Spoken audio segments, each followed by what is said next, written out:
আত্মনিৰ্ভৰশীলতাৰ এক সুন্দৰ নিদৰ্শন। ঘৰতে ব্যৱসায় কৰি মাহে লক্ষাধিক টকাৰ বজাৰ দখল কৰি আদৰ্শ হৈ পৰিছে এজন লোক।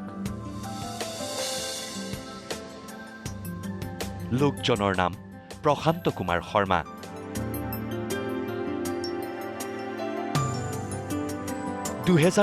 চনত ঘৰতে সৰুকৈ আৰম্ভ কৰিছিল বনফুল নামেৰে এক আচাৰৰ উদ্যোগ।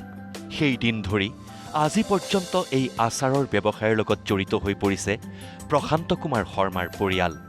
পিছে সেই সৰু উদ্যোগটো এতিয়া বৃহৎ উদ্যোগলৈ পৰ্যবসিত হৈছে, কাৰণ প্ৰশান্ত কুমাৰ শৰ্মাৰ বনফুল আচাৰৰ উদ্যোগৰ লগত এতিয়া জড়িত হৈ পৰিছে আন 10টা পৰিয়াল।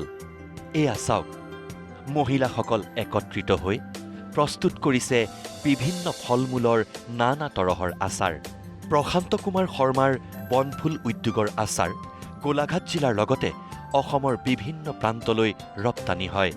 মাহেকত লক্ষাধিক টকা উপাৰ্জন কৰি নিজে আত্মনিৰ্ভৰশীল হোৱাৰ লগতে আন 10টা পৰিয়ালকো সংস্থাপন দিবলৈ সক্ষম হৈছে এইগৰাকী প্ৰশান্ত কুমাৰ শৰ্মা। আমাৰ এতিয়া 10জনমান আৰু বাহিৰৰ ছাইডৰ পৰা 5জনমান আছে, প্ৰায় 15-16জনমান, আৰু আমি নিজে আমাৰ 4টাই সমানে কাম কৰি থাকোঁ। প্ৰশান্ত কুমাৰ শৰ্মাৰ এই বনফুল উদ্যোগত কাম কৰি স্বাৱলম্বী হৈছে এইসকল মহিলা। উদ্যোগত কাম নহ'লে ঘৰতো হেনো মন নবহে এইসকল মহিলাৰ। আমি বন্ধন গোট চলাইছোঁ। বন্ধনৰ লোন লৈ পেলাই আমি সপ্তাহী পইচা দি আছোঁ ইয়াৰ পৰা। একো আত্মসহায়ক গোটো চলাইছোঁ। ভাল লাগে।